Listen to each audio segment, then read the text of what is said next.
What kind of man ignores a child who walks straight into his world and asks to sit beside him?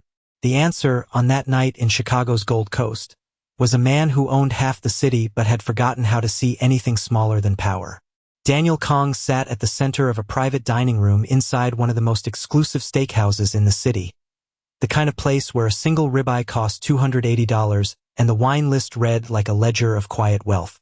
Crystal glasses caught the amber glow of overhead lights, polished wood reflected tailored suits, and every seat at the table was occupied by people who moved markets with a phone call. Daniel didn't raise his voice, didn't need to. His presence alone, sharp suit, still posture, eyes that measured everything, held the room in a kind of controlled gravity. Conversations bent toward him. Decisions waited for him. Even silence seemed to ask for his permission. To his right sat Victoria Hale, poised and immaculate, her family name worth more than most companies in the Midwest. Across from him, a corporate attorney was mid-sentence, outlining numbers in the tens of millions, when the door opened. It wasn't loud. It wasn't dramatic. But it was wrong. The kind of wrong that didn't belong in a room like this. A small figure stepped inside. A little black girl, maybe 7 years old, wearing a faded blue dress that had been washed too many times, the fabric soft and tired at the edges. Her sneakers were worn down at the heels. She didn't hesitate. She didn't look around like she was lost. She walked forward with a quiet certainty that didn't match her size, didn't match her clothes, didn't match anything about the world she had just entered. One of the waitstaff froze. A manager turned pale. A bodyguard shifted his stance, already calculating distance and removal. But the girl didn't stop. She walked straight past polished tables, past startled glances, past the invisible line that separated people like her from people like him, and stopped at Daniel Kang's table. For a moment, no one spoke.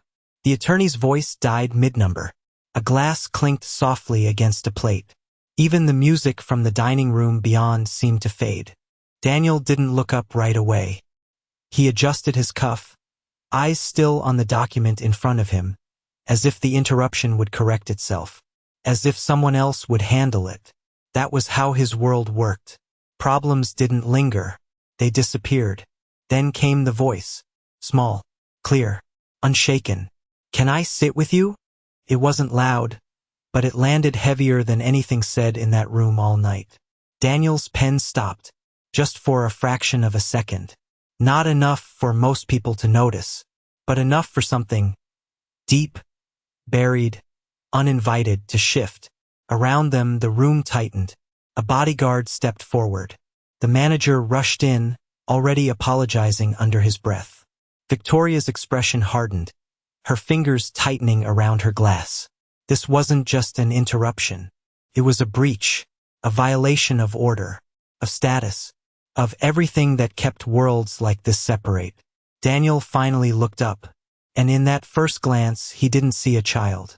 He saw a disruption, something that didn't belong, something that needed to be removed. And for a moment, that was all she was to him. For a moment, the entire room seemed to hold its breath, not because of what had been said, but because of what had not been said, because in Daniel Kang's world, silence was never empty. It was a decision waiting to be made, and everyone at that table could feel that something had shifted, even if they could not yet understand what it was. Daniel's gaze remained on the girl, but now it was different, no longer dismissive, no longer simply analytical. It carried a trace of something more complicated, something that did not belong in a place defined by control and certainty. Forgotten. The word echoed in his mind with an irritation he could not immediately explain, because Daniel Kong did not forget things. Not deals, not faces, not promises. Every detail of his life was structured, recorded, reinforced, and yet the way she said it, calm and absolute, suggested not a mistake, but a gap, something missing in a system that was not supposed to have any. He glanced down at the USB drive resting on the table, small and unremarkable against the polished wood, and for a brief second he considered ending it there, handing it off, dismissing the girl, restoring the order that had been disrupted. But his hand did not move. Instead, he looked back at her. "What is your name?" he asked, and this time, his voice carried a quieter tone, still controlled, but no longer sharp. It was the question of someone trying to place something that did not fit. The girl answered without hesitation. Amara, she said. Amara Brooks. The name meant nothing to the others at the table, but something about the way it settled in the air made it feel heavier than it should have been, as if it carried weight that had not yet been revealed. Daniel repeated it once in his mind, testing it, searching for recognition, but nothing came, no immediate memory, no clear connection, only that same faint, persistent unease. Victoria leaned closer, her voice low but firm, careful not to break the composed surface of the room but clearly directed at him. Daniel, this has gone far enough, she said. You are letting a situation escalate that should have been resolved minutes ago. Her words were precise, measured, the language of someone used to maintaining order, to protecting reputation, and under normal circumstances, he would have agreed, would have acted without hesitation. But something in him resisted, not strongly, not yet, but enough to delay. Amara shifted her weight slightly, her eyes still fixed on him, and then she said something that did not belong in that room, not because it was inappropriate, but because it was too personal, too specific, too out of place among conversations about contracts and investments. It was raining, she said softly. That night. The words were simple, but they landed with a weight that none of the others could understand. Daniel's expression did not change immediately, but inside, something moved, something old and buried, not a full memory, not yet, but a sensation, the sound of rain against glass, the smell of wet pavement, the faint echo of a night he had not thought about in years, or perhaps had chosen not to think about. He straightened slightly in his chair, his fingers brushing against the edge of the table again, a subtle movement, but one that betrayed a shift in focus. What night? He asked, and now there was a difference in his voice, a slight edge, not of anger, but of pressure, as if he were trying to force clarity out of something that refused to become clear. Amara took a small step closer again, closing the distance just enough to make the interaction feel less like a disturbance and more like a conversation that should not have been happening in front of witnesses.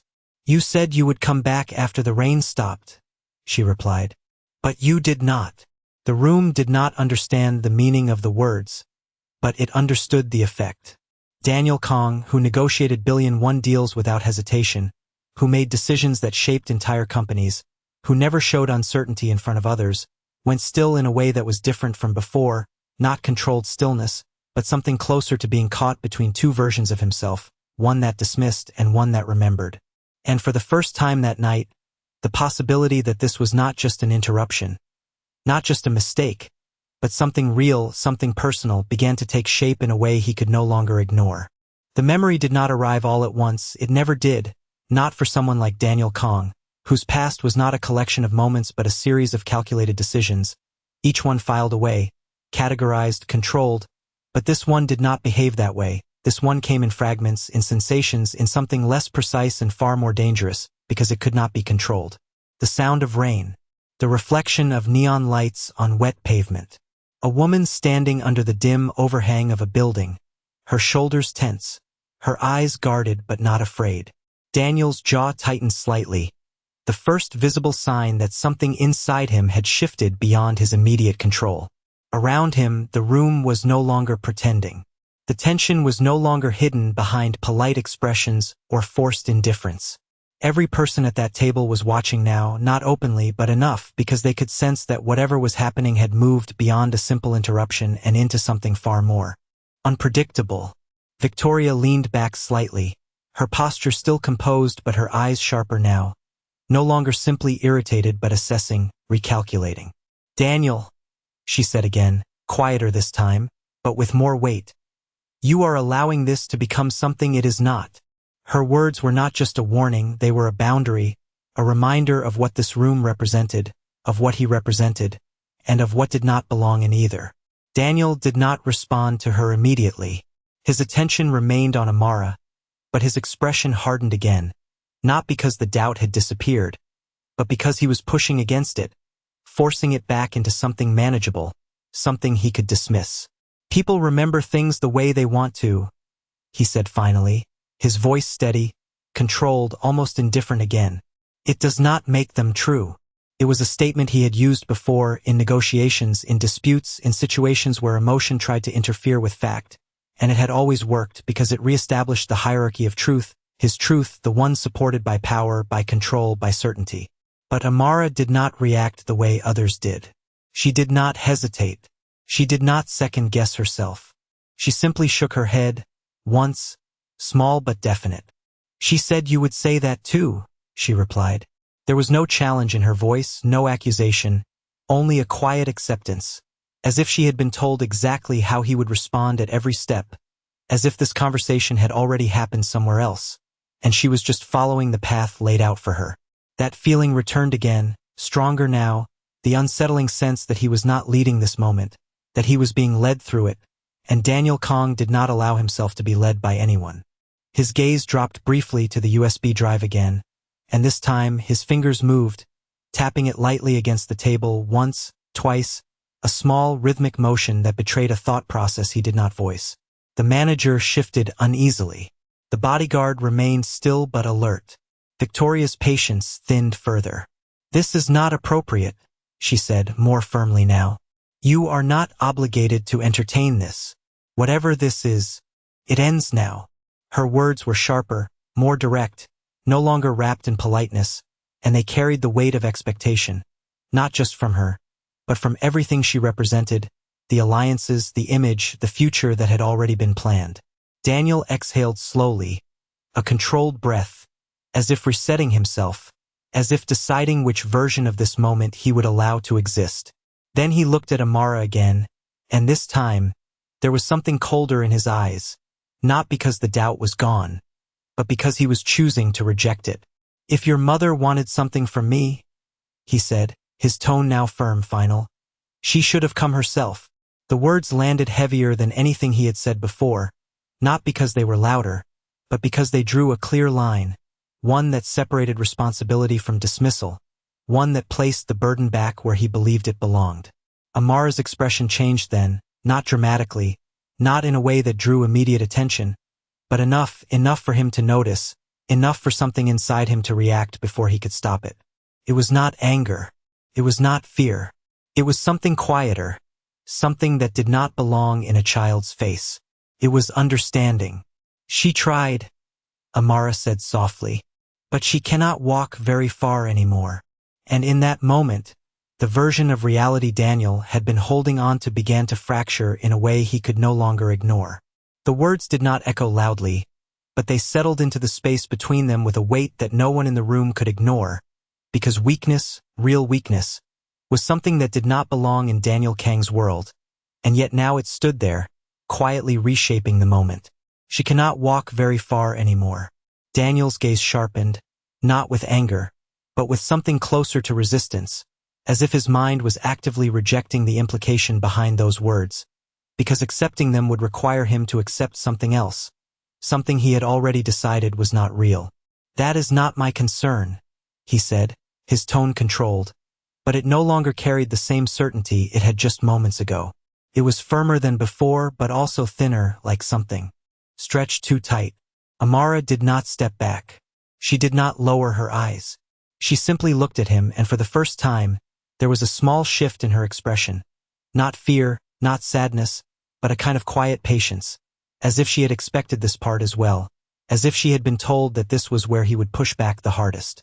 "She said you would say that too," Amara repeated, and this time, the repetition did not sound rehearsed, it sounded inevitable. Around them, the table had fully dissolved into silence. No one pretended to eat. No one pretended to talk. Even the staff had retreated just enough to remain present but invisible, their attention fixed on the exchange they could not interrupt. Victoria's composure finally cracked in a way that was subtle but unmistakable, her fingers tightening against the edge of the table, her posture rigid. "Daniel, this is no longer appropriate," she said, her voice lower now, but carrying a sharper edge, one that demanded resolution. "This child is manipulating the situation. You know how this works. People create stories. They look for leverage." Her words were logical, structured, aligned with the world they both understood, a world where nothing happened without intention, where every move had a purpose, and under normal circumstances, Daniel would have agreed immediately, would have ended it with a single command. But something about the way Amara stood there, the way she did not plead, did not push, did not attempt to convince him beyond simply stating what she had been told, disrupted that logic in a way he could not easily categorize. His eyes dropped to the USB again, and this time he did not hesitate. He picked it up. The motion was slow, deliberate, and the room seemed to tighten around it, as if everyone understood that whatever came next would not be easily undone. He reached into his jacket, retrieving his phone, connecting the device with practiced precision. His movements calm even as something beneath them shifted. The screen lit up. A single file. No name. No description. Just a timestamp. Daniel paused for half a second, his thumb hovering over the screen, and in that brief moment the version of him that controlled everything hesitated, because pressing play meant allowing something unknown to enter his world, something he had not chosen, something he had not prepared for. Then he pressed it. The screen flickered. A dim image appeared. A hospital room, softly lit, the kind of light that tried to be warm but could not quite hide what it was meant to soften. A woman sat propped against white pillows, her frame thinner than it should have been, her hair shorter, uneven, her face tired but composed. She looked directly into the camera, as if she knew exactly who would be watching. "Daniel," she said, her voice gentle, steady despite the weakness beneath it. And in that instant, something inside him shifted in a way that no argument, no negotiation, no threat had ever managed to do. It was not recognition in the usual sense. It was deeper than that. It was memory forcing its way through the walls he had built, not asking for permission, not waiting for approval. His hand tightened slightly around the phone, the first physical sign that the control he had maintained all night was beginning to fracture. And for the first time since the girl had walked into the room, Daniel Kong did not look at her. He could not, because now the truth was no longer standing in front of him. It was speaking directly to him. The room no longer existed for Daniel Kong in the way it had only moments before, because the moment the woman on the screen spoke his name, everything else lost its structure, its hierarchy, its carefully maintained order, and all that remained was the sound of her voice, steady but fragile, carrying something he had not allowed himself to remember for years. "I did not think I would ever have to do this," she continued, her eyes soft but unwavering, as if she had rehearsed these words not for clarity, but for strength. "You always liked control, Daniel. You always believed that if you did not see something, it could not touch you." Daniel's fingers tightened slightly around the phone, not enough for others to notice, but enough for him to feel the shift, because she was not wrong, and that truth made the moment heavier than anything else she could have said. Around him, the room remained silent, but now it was a different kind of silence, not anticipation, but tension, the kind that builds when something private is unfolding in a place where it should not be seen. Victoria leaned forward slightly, her eyes fixed on the screen, her expression no longer irritated but calculating, trying to understand what this was, what it meant, and more importantly, how it would affect everything she had built around him. "If you are watching this," the woman said, her voice softer now, "then I could not come to you myself." She paused briefly, not for effect, but because speaking itself required effort, and that small pause carried more truth than any explanation could. "I tried," she added, almost as an afterthought, but one that landed with quiet weight. Daniel's jaw tightened again, and this time it was visible, because those two words aligned too perfectly with what Amara had said only moments before, bridging the distance between the girl standing in front of him and the woman speaking through the screen in a way that was no longer easy to dismiss.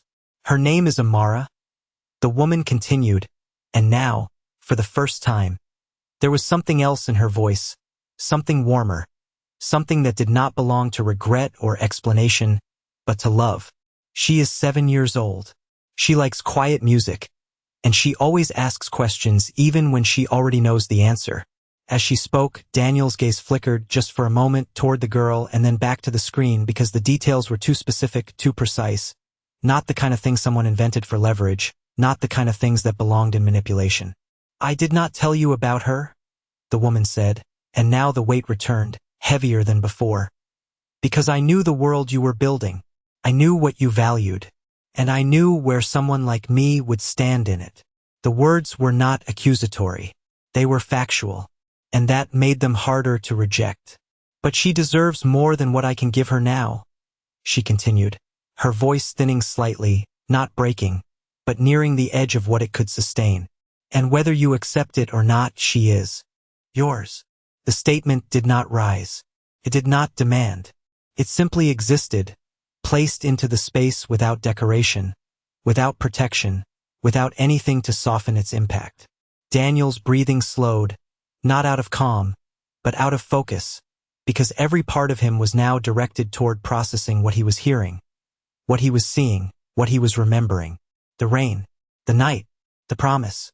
Things he had categorized as insignificant, temporary, unimportant, now returning with a clarity that felt almost intrusive. I am not asking you for anything, the woman said, and that, more than anything else, disrupted the pattern Daniel understood, because requests, demands, expectations, those were things he knew how to handle, how to negotiate, how to control. I am only giving you the chance to decide who you are when it matters. The screen flickered slightly as she shifted, her expression softening once more. She will ask if she can sit with you, she added quietly. That is how she is. She does not force her way into places. She asks. Daniel's eyes moved again, slower this time, back to Amara, standing exactly as she had been described, exactly as she had already proven herself to be. And for the first time since the video began, the control he had relied on did not return. It did not close the gap. It did not restore order. Instead, it left him standing in a moment he could no longer define on his own terms.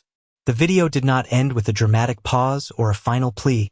It simply faded, the screen dimming as if the moment itself had reached its limit, leaving behind a silence that felt heavier than anything that had been said.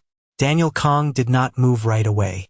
The phone remained in his hand, the image gone but the words still present, repeating in a way that did not allow distance, did not allow interpretation, only recognition.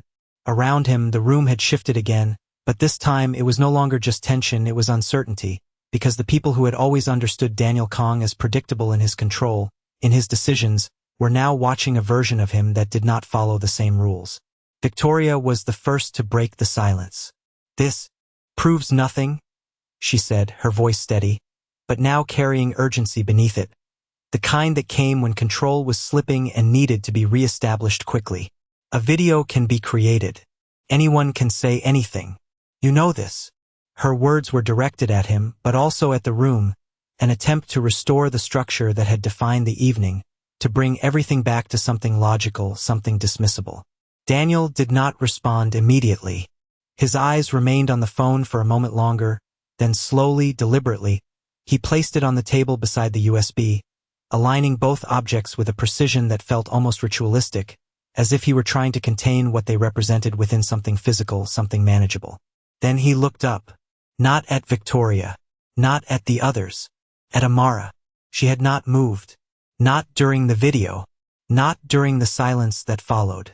She stood exactly where she had been, her posture unchanged, her expression calm, but now there was something else in her eyes, something softer, not expectation, not demand, but a quiet awareness that something important had just happened, even if it had not yet been spoken aloud.